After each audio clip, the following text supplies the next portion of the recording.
जय श्री श्याम। सब खत्म हो चुका था, तभी श्याम बाबा ने चमत्कार किया। जय श्री श्याम दोस्तों।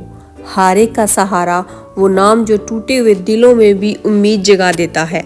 आज की कहानी सिर्फ एक औरत के माँ बनने की नहीं है। आज की कहानी है समाज के तानों, अपमान, दर्द और आंसुओं के बीच विश्वास की उस लौ की, जो बुझती तो है पर कभी खत्म नहीं होती। यह कहानी है मीरा की, और इस कहानी में आपको मिलेगा दर्द भी, धैर्य भी, और अंत में श्याम बाबा की कृपा का वो चमत्कार जिसे सुनकर आंखें नम हो जाएगी।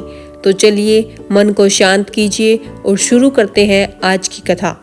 राजस्थान के जैसलमेर जिले का एक छोटा सा गांव, धूल भरी गलियां, कच्चे मकान और उन्हीं गलियों के बीच एक मिट्टी का छोटा सा घर।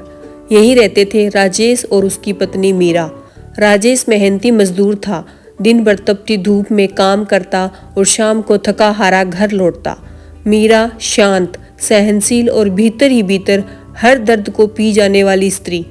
शादी को 10 साल बीत चुके थे, लेकिन उनके आंगन में आज तक किसी बच्चे की किलकारी नहीं गूंजी थी। और यही कमी मीरा के जीवन का सबसे बड़ा अभिशाप बन चुकी थी। उसकी सास पार्वती देवी, जिनकी आंखों में हमेशा शिकायत रहती। हर सुबह मीरा की नींद उनके तानों से खुलती। अरे मीरा, इतनी देर तक सोती रहेगी? जिन घरों में बच्चे होते हैं वहाँ बहुएं सुबह सुबह दौड़ती है, और तेरे पास है ही क्या करने को? मीरा चुप रहती, क्योंकि उसने सीख लिया था कि इस समाज में औरत की खामोशी ही उसकी सबसे बड़ी मजबूरी होती है। दूसरी ओर था राजेश का चचेरा भाई विक्रम, जो हर शाम जहर घोलने आता। भाई, अभी भी वक्त है, दूसरी शादी कर ले, ये औरत तो बस बोझ है। राजेश उसे डांट देता, लेकिन मीरा हर बात भीतर जमा कर लेती। एक दिन गांव में खबर फैली कि पड़ोसी के यहाँ जुड़वा बेटे हुए हैं।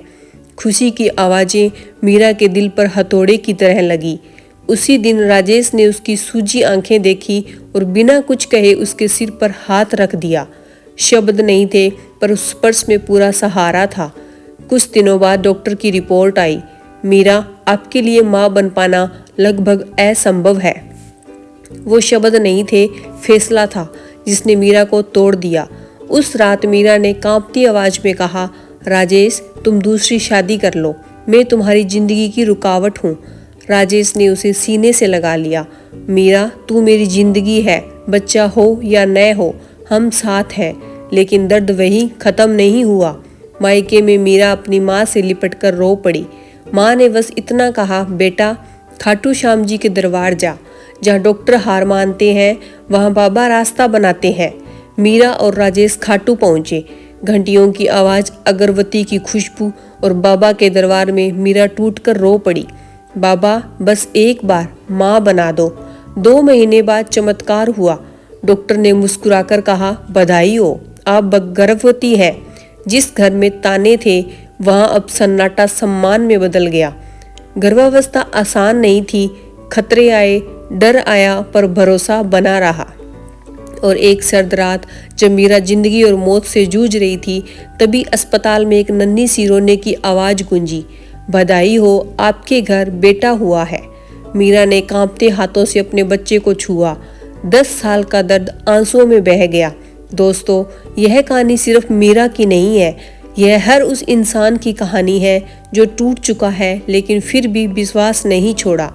याद रखिए, जब इंसान हार मान लेता है तभी बाबा श्याम रास्ता बनाना शुरू करते हैं।